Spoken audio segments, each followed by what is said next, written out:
here in Eckmeier, and today is the first day of the Fiber Art Invitaional Show at the Kent Art Association in Kent, Connecticut. Today is September 7th, and the show will run until September 30th. So I thought I'd give you a little tour of my art quilts. I'm one of 6 fiber artists in the show, and so I thought I'd give you a little preview. This is Fern Forest, which is fabric collage. It incorporates some pictures or photo transfers of ferns that I've taken pictures of. It's collaged aspen leaves where I've traced the aspen leaf. I love aspens. And it also has many sun prints of ferns, actual ferns. I used a sun-sensitive paint and put the ferns down on there. When it dries, you have the fern print. Next quilt over here is Dancing Susans. This is another favorite I didn't mention. I just love ferns. I love quaking aspens. I like simple flowers. Black-eyed Susans, daisies, they just make me very happy. And so this is not collage, but it's more like traditional piecing where the fabrics are together and pieced with a machine and then quilted.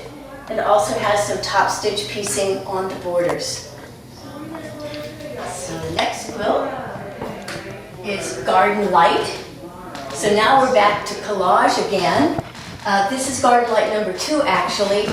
These are not necessarily flowers that you would find in your garden or my garden.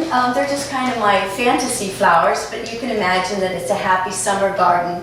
And at this point, I had just started doing collage, and it features all of my painted fabrics. And at this point, I felt as though I was painting with fabric. It was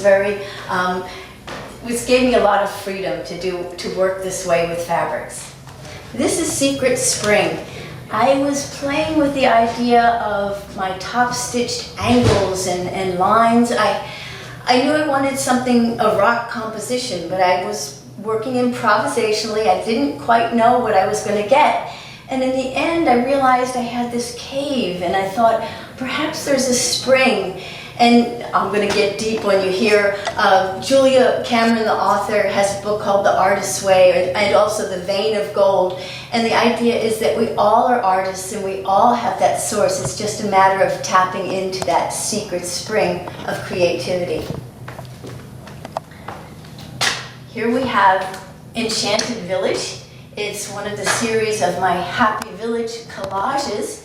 I don't need too many reasons to start a village. This one started with some colored tissue paper sun prints that I was painting. If you're interested in that process, we'll include a link at the end. I have a YouTube video on that. But the fabric, that process creates this really blast of color with the colored tissue paper and the sun-sensitive paints. And so this little village evolved out of that, the Enchanted Village. Positive Energy 4, as the name implies, is part of a series of, I try to express myself how positive energy feels at a given time. And this year, or whenever that was that I did it, I was feeling that I wanted these energy lines, and at that time I was playing with my layered top stitching technique, and I was trying to see how far I could push the curves, how curvy I could get, and what kind of angles I could make. And so some even escaped into and outside of the binding. So a lot of energy. Some of this, there are some painted fabrics, but mostly commercial paint fabrics in this particular piece. This is actually one of the first villages. This is called Hillside Village. Like the Secret Spring, I thought I was going to do a composition that was more about rocks.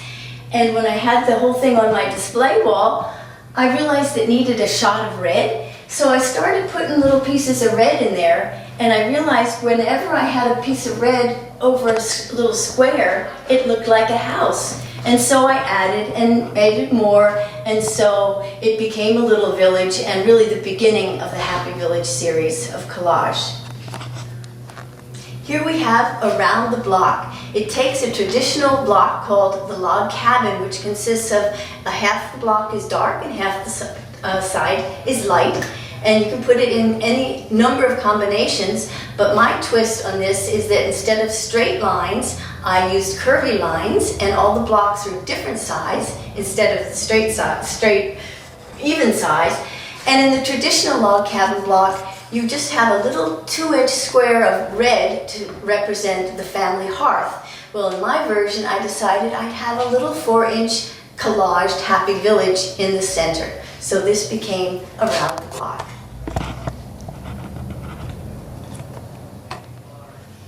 This is Willow. This is memories for me of growing up under a willow tree that was by a stream. A lot of just childhood memories. And I loved how the willow branches would protect me and they would be swaying in the breeze. So I tried to capture that movement in this piece. This is, I'll call it traditionally pieced, so it is not collaged. And it's one of my older pieces, but certainly one of my very, very favorites. So thanks for joining me.